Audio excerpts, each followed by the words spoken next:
మెదక్ జిల్లా కోల్చేరు మండలం సంగయ్యపేట గ్రామంలోని పురాతన దేవస్థానం శ్రీ లక్ష్మీ వెంకటేశుని తృతీయ వార్షికోత్సవ కళ్యాణ మహోత్సవ వేడుకలు మంగళవారం ఘనంగా నిర్వహించారు. ఈ కార్యక్రమానికి నర్సాపూర్ ఎమ్మెల్యే వాకిటి సునీత లక్ష్మారెడ్డి ముఖ్య అతిథిగా విచ్చేశారు. స్వామివారిని దర్శించుకుని ప్రత్యేక పూజలు నిర్వహించారు. ఈ సందర్భంగా ఆమె మాట్లాడుతూ స్థానికులు తెలిపిన వివరాల ప్రకారం సుమారు 300 ఏళ్ల చరిత్ర కలిగిన ప్రత్యేకత ఈ ఆలయానికి ఉందని, ఈ ఆలయాన్ని దర్శించుకోవడం తనకు సంతోషంగా ఉందన్నారు. ఆ స్వామివారి ఆశీస్సులతో ప్రజలందరూ సుఖశాంతులతో, అష్టైశ్వర్యాలతో, పాడి పంటలతో వర్ధిల్లాలని కోరారు. ఈ కార్యక్రమంలో జెడ్పీటీసీ మేఘమాల సంతోష్ కుమార్, ఎంపీపీ మంజుల కాశీనాథ్, సంగయ్యపేట సర్పంచ్, మాజీ జెడ్పీటీసీ శ్రీనివాసరెడ్డి, నాయకులు నరేందర్ రెడ్డి, అరగి రమేష్, చిట్యాల యాదయ్య, భానుచందర్ రెడ్డి, విష్ణువర్ధన్ రెడ్డి, సాయిని సిద్దిరాములు, దొడ్ల ఆంజనేయులు, యువత విభాగం అధ్యక్షుడు సంతోష్ రావు, రవితేజారెడ్డి, సోమ నర్సింలు, ఆర్ఎ రవీందర్, మోత్కు మల్లేశం, ఇతర నాయకులు పాల్గొన్నారు.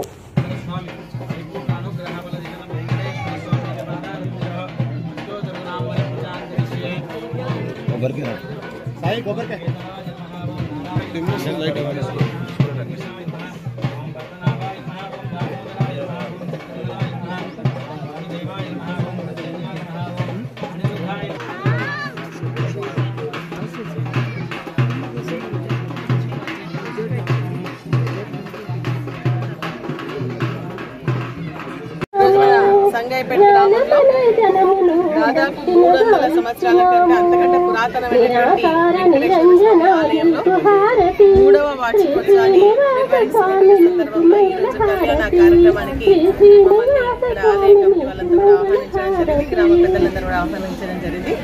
మరి స్వామివారి కళ్యాణం తిలకించి తీర్థ ప్రసాదాలు స్వీకరించి ఆ స్వామిని, అమ్మవారిని మేము కోరుకుంటున్నది ఒకటే, మరి ఇక్కడ రైతులంతా కూడా సుభిక్షంగా ఉండాలని, మళ్ళీ ఇప్పుడు పంటలు వేసుకున్నటువంటి సమయంలో వారికి వర్షాలు సమృద్ధిగా పడి పంటలు బాగా పండాలని చెప్పేసి నేను స్వామిని, అమ్మవారిని, వెంకటేశ్వర స్వామిని, అమ్మవారిని కూడా అల్లేరు మంగమ్మ తల్లిని కూడా కోరుకుంటున్నాను.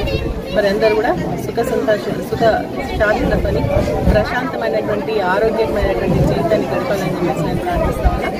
మరి నియోజకవర్గానికి సంబంధించి ప్రజలు ఏదైతే సమస్యల గురించి అడుగుతున్నారో అవన్నీ తీర్చే విధంగా, అందరూ సహకరించే విధంగా ఆశీర్వదించాలని చెప్పేసి కూడా నేను స్వామిని, అమ్మని ప్రార్థిస్తా ఉన్నా.